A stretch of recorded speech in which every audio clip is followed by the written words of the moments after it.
Hey guys, आप लोग सुन रहे मेरे साथ भूतिया डॉल भाग 3। अगले दिन सुबह विनीता बच्चों को उठाने के लिए उनके कमरे में आई, क्योंकि उन्हें स्कूल भी तो जाना था। कमरे में आकर उसने देखा तीनों बच्चे गहरी नींद में सो रहे थे। विनीता ने एक एक कर दोनों बच्चों को उठा दिया। आयुष और निशा फ्रेश होने के लिए बाथरूम में चले गए, लेकिन कृपा अभी भी सो रही थी। उसके हाथ में वही डॉल थी जो उसे उस जंगल के किनारे मिला था। विनीता जब उसे उठाने उसके करीब गई तो उसकी नज़र उस डॉल पर पड़ी। उसे ऐसा लगा जैसे वो डॉल उसे ही अपनी बड़ी बड़ी आँखों से घूर कर देख रही हो। वो चौंक कर थोड़ा पीछे हटी और गुस्से में उस डॉल को कृपा के हाथों से लेकर बिस्तर के दूसरी तरफ थोड़ी दूर फेंक दी। फिर उसने कृपा को नींद से जगाया।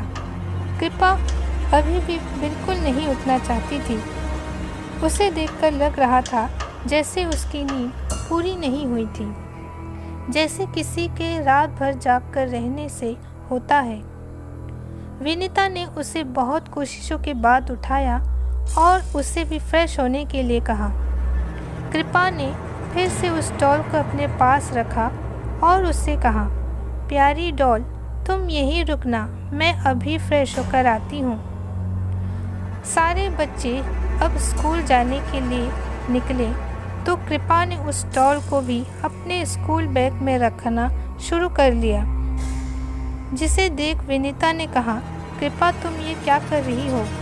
कृपा ने कहा, मम्मा मैं इसे भी अपने साथ स्कूल ले जाऊंगी। जिसे सुन विनीता थोड़ा गुस्सा हो गई और उसने कृपा से थोड़ी सख्त आवाज़ में कहा, नहीं कृपा, तुम इसे स्कूल में नहीं ले जा सकती, समझी तुम? कृपा थोड़ी दूर गई और रोते हुए जिद करने लगी, मम्मा मैं इसे लिए बिना स्कूल नहीं जाऊंगी। विजय ने ये सब देखा तो उसने कहा, अरे यार, अगर वो ले जाना चाहती है तो ले जाने दो ना, इसमें प्रॉब्लम क्या है?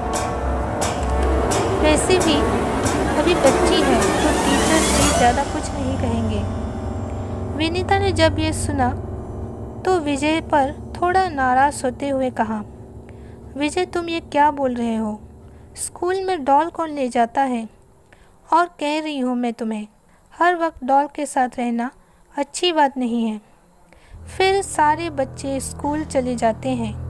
आधी क्लास होने के बाद जब टिफ़िन टाइम होता है तो कृपा अपना टिफ़िन बॉक्स लेकर उस डॉल के साथ स्कूल के दूसरी तरफ एक पेड़ के नीचे बैठ जाती है।